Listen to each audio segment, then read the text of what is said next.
Hello, lovely podcast people. I hope you're well. I joked to someone the other day that I was going to start this podcast. Hello, lovely podcast people. This episode is sponsored by Micronutrient Uni. because, and then I went on.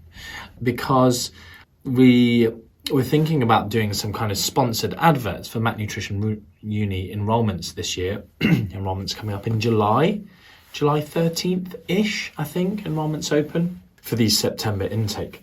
And the price of some people think that they are able to charge. I mean, I say think, maybe they are, maybe people are paying those things. What was funny though, is I got Lucy, who's kind of social media superstar, executive, podcast editor extraordinaire. I got her to do a bit of research. She's always kind of saying, oh, like you've just come up in the top 20 podcasts in XYZ country or something like that. It's cool. You've just like entered into this category, blah, blah, blah. The podcast's flying. I'm super happy. So just to say thank you so much to everyone who's like leaving reviews and listening regularly and subscribing and whatever. And, it's so hard to know exactly how these charts are done, so you can't really manipulate them and just, it's never been the goal, right? This was a bit of a hobby that just got a bit out of hand. But yeah, like these people charging like $2,000 an episode. And yeah, they've got successful podcasts, but they're like rated at the same level as me. Obviously, my podcast has seemingly become quite highly rated on for whatever reason, you guys listening regularly. Anyway, it's mental. So then my friend said, well, maybe you need to start doing adverts on your podcast of your own stuff. Anyway, so that's my advert. MNU enrollments open 13th of July. You make sure you're in the MNU updates list, actually, because we are doing some announcements. If you are someone who wants to do that, get involved. If you want to do the course year, make sure you're on the priority list. In fact, you know what? Show notes this week, I'm going to link you to the MNU updates list where we'll send out some free stuff, some free lectures from the course and whatnot. When the prospectus is launched, it's going to be so pimp. We'll send that out. You probably don't want that if you're not going to do the course, but you want the free lectures even if you're not. Anyway, where was I? Let's do this episode, shall we? This one is kind of a listener questions episode.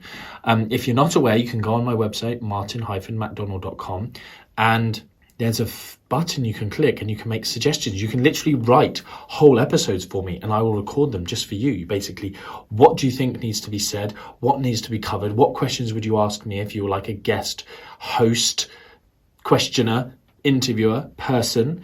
And I've done those before. And what Lucy did was went through and got all of the questions that were on this topic, which essentially is micronutrients.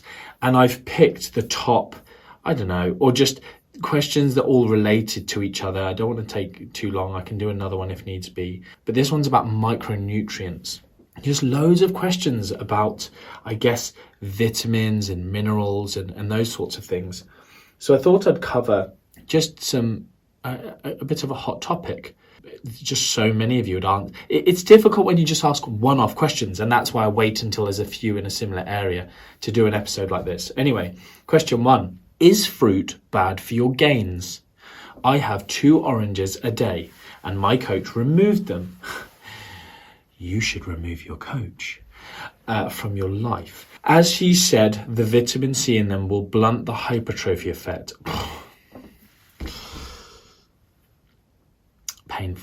Painful. Is this based on the science? No, it's not. Wow. I mean, you've not even said I was eating 2 oranges immediately post-training as my source of carbohydrate, which it would still not cause ill effect, but maybe, there'd be, it's just bonkers. Lots of this podcast is going to be about, the magnitude of the effect of certain things and also and then sometimes just, if you were in any way, shape or form, if you were the world's most elite bodybuilder and you needed every ounce, when you're an elite professional bodybuilder, you can do so much with all the insane amounts of drugs that are being taken these days, which actually very sadly, as a point, is killing people, which is very sad because of the way the sport is pushing people. I saw Jordan Peters do a very well-worded post on this, essentially saying the sport needs to call for people to stop being crazy. Anyway, where was I? It would be irrelevant. Sometimes when you're at the upper echelons of a sport and you want to push the boundaries, you do every little thing. But my guess is, no offense, question asker, that's not you. But even then, would it make any difference? So the point being, let me just quickly talk to you about the science. The science in this area is interesting in that there was this idea that, we want loads of antioxidants, when we found out about free radicals and oxidation and the damage caused by training. And, we want to reduce inflammation. We want to reduce oxidative stress, blah, blah, blah. And when these things happen, we the industry and even the researchers and the practitioners, we all jump on stuff. It's like, wow, this is so cool. What do we need to do? And it's very human nature to kind of rush on in. But we now know that potentially we don't want to. So like ibuprofen, massive. There's some decent data on very, very high level, actually. I say high level, high prolonged dosing with high amounts of ibuprofen, for instance, reducing inflammation, but then that will blunt some of the adaptive response to exercise that would make you repair and build muscle, which I won't go into that actually. But anyway, we now know that supplementing with super high doses of antioxidants might also have a similar impact in terms of reducing some of the signaling around muscle repair, muscle gain, protein synthesis. And so it has been done in rat studies, for instance. I mean, rat studies are horrible when you really think about them. I probably shouldn't for any of my vegetarian and vegan listeners, or even just conscious meat-eating omnivores. People who just sort of care a bit about animals. Rats and low on my list of animals. But when you just hear about them having their muscles removed surgically so that we can find out. It's basically they cut out some of their muscles in their lower limb to place stress on another muscle, and it'll make that muscle work harder and it gets bigger. Anyway, they've done that study, and then they feed them super high amounts of vitamin C. And this is what I'm going to link here, this whole fruit thing, fruit. Oh yeah, sorry, it did say vitamin C in the question. Vitamin C will blunt the hypertrophy effect. And in these studies, they use insane dosages. So I'm not an animal study or a cell study expert in any way, shape or form. But I just have this basic understanding from listening to people who are experts in those areas. So not only do we need to account sometimes for things like body weight. So 500 milligrams of vitamin C to a rat is very different when we make it relative to body weight. So if I take 500 milligrams of vitamin C and a rat does, the milligrams per kilogram of that is very different. Now in some of these rat studies, they literally use 500 milligrams per kilogram. So that's like me using 45 whatever grams, 45,000 milligrams of vitamin C. But on top of that, you also then take into account other things in terms of a rat's metabolism being very different. So if you fast for a day as a human, it's a bit, because of the difference in metabolic rate from a rat to a human, it's a bit like fasting. If you fast a rat for a day, it's like fasting a human for a fortnight. It's a very different scenario you're talking about. Anyway, so in these studies, yes, they have done it in animals, and it has reduced the muscle hypertrophy response. They do some rats without the vitamin C and some with the vitamin C. But it's a very different scenario. And they have then done, I don't think I've ever seen a vitamin C only study in humans, but it's not an area of expertise of mine, a particular interest of mine. But I know there are multiple studies, and there's a meta-analysis which I'll link you to. But it's more often than not like a combination of antioxidants like vitamin E plus vitamin C that's used. And even in some human studies, you'll see, again, these doses is 500 milligrams, 1,000 milligrams of vitamin C total. And then, 300 milligrams of vitamin E. And you'll see maybe a slight change in, and I'll just say this again, I use this word pragmatically quite often. If we're going to be pragmatic, we need to discuss you said 2 oranges a day. So I'm not even sure if you're eating them together. I'm not even sure what size those oranges are. But let's say you're eating 2 big oranges together around training. We're talking 100 milligrams of vitamin C-ish. Okay, so these studies using 1,000, it's 10 times as much. And in fact, when I think about it, there's a study in the elderly, don't know the author, but I'll find it and link it. And it's like 500 milligrams of vitamin C pre-training and 500 milligrams post-training. So it's literally, whatever that is, 20 oranges, 10 oranges pre, 10 oranges post. And it was like a super small, but I believe in that. But it was also with high dose vitamin E at the same time. So I think it was say 1 to 200 milligrams before and 1 to 200 after, with the vitamin C. Specific supplementation, again, not just from a fruit. And they slightly reduced the hypertrophy response of a training program. So it's astronomically higher than your 2 oranges in a day. My point being with this is, going back to what I said at the beginning, if you're a super high level athlete and you're really worried about this, just don't eat the oranges immediately around training. Like, it's going to make no difference, but if you're worried about it, just don't have them around training.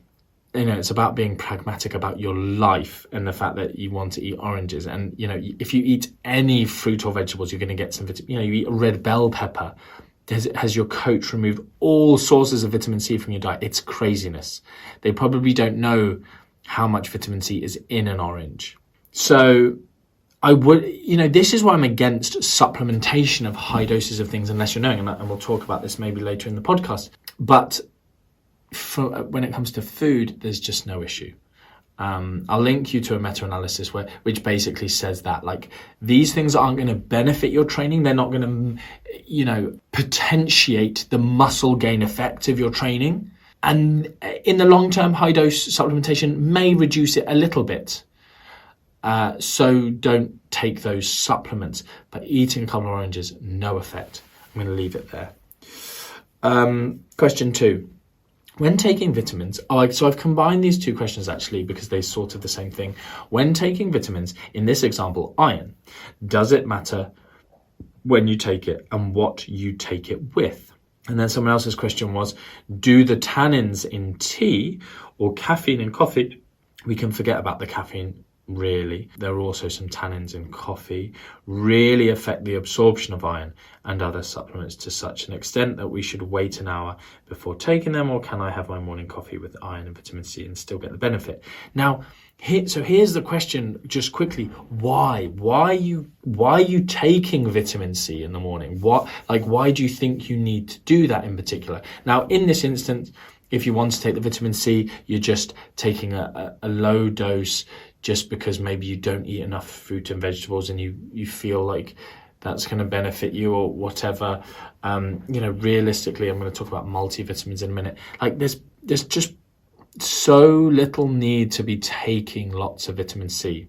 Jumping onto the iron situation, iron is one of those things you really shouldn't be supplementing with regularly with complete disregard for how much you're consuming and what your bodily levels are. Like, iron is one of those ones, it's a mineral and you can have too much. So that's my first thing to say here, because you're talking about supplementation.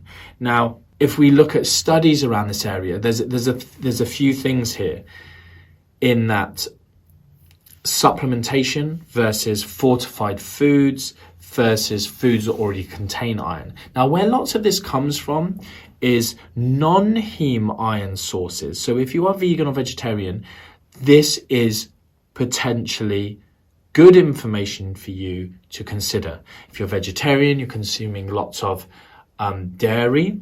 Like, for instance, I'm trying to think. No, I didn't write any notes on. That's a shame. But the things I want to cover here are calcium, tannins, as has been mentioned, and then also phytates. So there's lots of myths out there around, oh, you shouldn't eat legumes, you shouldn't eat whole grains. They've got phytic acid in them. These phytates are reducing your absorption of really important nutrients. And the thing with this is there is an element of truth in what these individuals are saying. The difference is they completely ignore the fact that when we eat certain foods, they actually promote the absorption. So the absorption of things like, well, we'll stick to iron. With vitamin C, it will increase the absorption. So there's lots at play here in terms of if you're someone who is anemic, you have really low iron levels.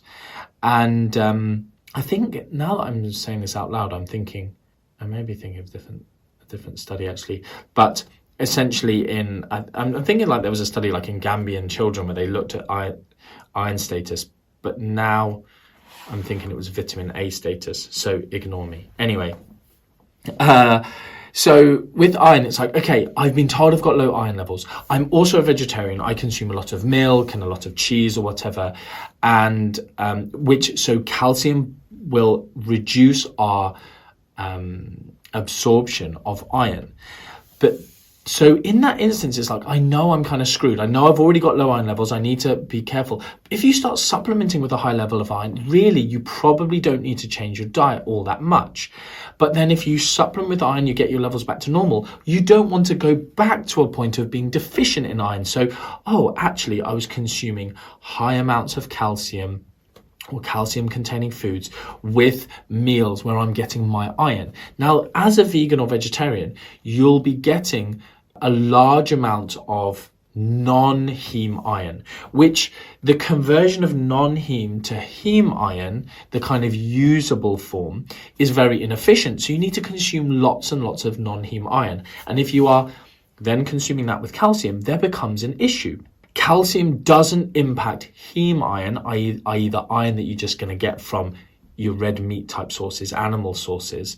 It only has a very small impact on the absorption of that. It has a much larger impact on non-heme iron, just like phytates do, and tannins, and things like this. So I actually did a funny story. I mean, I thought it was funny. People thought it was funny at the time. My mum was like, "Oh, and you need to have tea with your chocolate. If you're going to have," and whenever I have chocolate, I love a cup of tea, right? And it's just, I think, probably been socialized into me by my mum. But she was like, yeah, well, it's good to have tea with chocolate because it reduces some of the calories that you absorb. And I was like, sorry, what? She was like, yeah, like iron. I was like, oh my goodness. She's just gone, yeah, tea just, the tannins, they're going to take the calories away. Like, brilliant. Imagine that. How cool would that be? Anyway, so where was I? These things reduce your absorption. And so if you're a vegetarian, that's what I was saying, you need to just be wary of these things. So like a glass of milk, for instance, might contain enough calcium in it to reduce your absorption of non-heme iron by like 20%. Now, so it's not astronomical figures we're talking about here. And likewise, if you then have some vitamin C, so there's been studies done on phytates, phytic acid, I believe, and I don't know why, I think it was maybe something else. Maybe it was tannic acid, which is the version of tannins. But essentially, then adding some ascorbic acid, vitamin C, into the situation, and it just a really, really, really small amount, like 20 or let me think what it would be, like 20 milligrams of vitamin C, 25 grams of vitamin C, dramatically sort of attenuating, like reducing the negative impact of these tannins in reducing your iron content. So it's all getting a bit complicated, right? So vitamin C promotes the absorption of iron. Calcium phytates, and I'm just going to say this, right? Like a red bell pepper, if you just had like a quarter or half a red bell pepper in a meal that contained a whole grain which had some phytates in it, which you've already cooked, so that'll probably reduce the level of phytates in it, is pretty much enough to just negate that effect. When we look at the needs of individuals and the like, when you talk about RNIs, reference nutrient intakes, or people more commonly refer to them as like RDAs, but the RDA I think has been retired now. But when you look at your RDA for the minerals, these things are taken into account. It's taken into account in terms of the context of a whole diet, where you're going to have some vitamin C, but you're also going to have some phytic acid from a whole grain source, for instance. So it's not too much to worry about. Now, in this question, you're talking about, when I'm taking vitamins and minerals, the question for me remains of like, why are you taking them?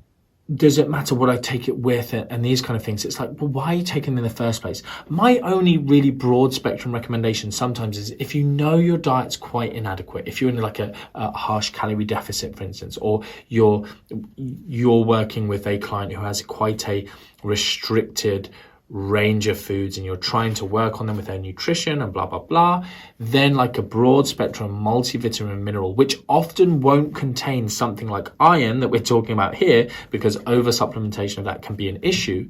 If we've got water soluble vitamins, the B vitamins, they're often dosed quite high. Vitamin C, they're just essentially flushed out of the system. But with your vitamin A and D, and things like iron and zinc, we don't want to be over supplementing them, especially with just like individual supplementation, because we can get too much of them. We can get, zinc toxicity is a thing. You're taking a ZMA to boost your testosterone, and then you're taking a zinc and vitamin C for your boosting your immunity, and then you're taking a multivitamin with zinc in it. Like, zinc toxicity is an issue that you need to be wary of. And this is why I just almost never recommend the individual dosing of different vitamins and minerals. And even don't across the board go, everyone should take a vitamin and mineral.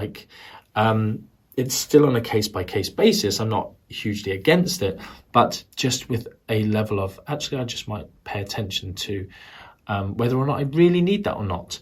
So I think I've kind of answered this. Like, if you are specifically taking iron for a reason because you have low iron levels, yeah, probably just as a rule of thumb, don't take it with a milky cup of tea, because that's going to reduce your intake. There's also, I guess, when taking vitamins, like vitamin D, for instance, is slightly improved by taking with I recently re-recorded the supplement lecture for MNU to update it with some different studies and whatnot.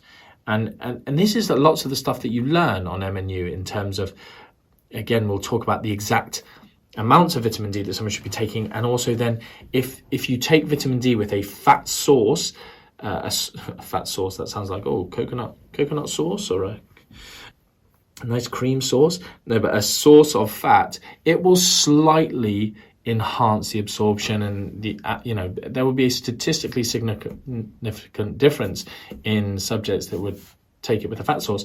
But logistically and pragmatically in the real world, the impact of that in terms of the amount of supplementation that we're recommending, it doesn't make a great deal of difference.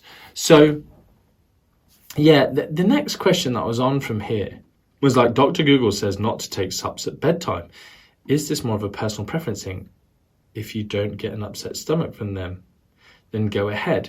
Now that I've got these here in front of me, I'm not sure which supplements this was relating to. But again, if you are taking a multivitamin and mineral, for instance, and you're also having, for instance, some Greek yogurt before bed because you're training and you're trying to promote muscle recovery, or like a milk protein or a casein protein shake pre-bed, lots of calcium in that, and it might be reducing the absorption of some of the minerals in that supplement. So, but realistically, I mean, you have just said supplements. Like, what supplements? Like, cool, take your fish oils and your vitamin D with your protein shake or Greek yogurt or whatever before bed. Absolutely fine. It's just worth bearing in mind if you're using like a vitamin and mineral multi-supplement, sometimes they throw in some other herbs and whatnot in there, and how much do you trust the brand that you're using to not have it contaminated ever so slightly with a few milligrams of caffeine, which is not unheard of at all in the supplement industry. So anyway, I'm going to leave that there. Question 5. So I've heard you talk about multivitamins before. At what point should we consider them? I feel like I've covered this now, Keith. So I probably won't delve much further into that. I will just say on that point, it's years and years ago, I wrote a sort of daily diet type thing that went in a big magazine or newspaper. This like 10 years ago. And it went to, I'm trying to remember it's like the advertising standards type thing that gets checked before it goes out. Because I think it was maybe going on TV somewhere or something or other. Anyway, and it went to this professor of dietetics, and it came back and it had corrections on it. And I was like, obviously immediately, all right, let's see what's going on here. And because I put oats for breakfast, it was, I don't know, it was like oats, yogurt and blueberries, for instance, or something. And it had come back. This meal plan does not contain any fortified cereals, and therefore it does not meet the guidelines. I was like, right, interesting. Like, not is the entirety of this sort of food plan adequate. It was just, you don't have any fortified cereals on here. Anyway, then I had a section that had something about that mentioned like fish oils, maybe vitamin D, and a multivitamin and mineral.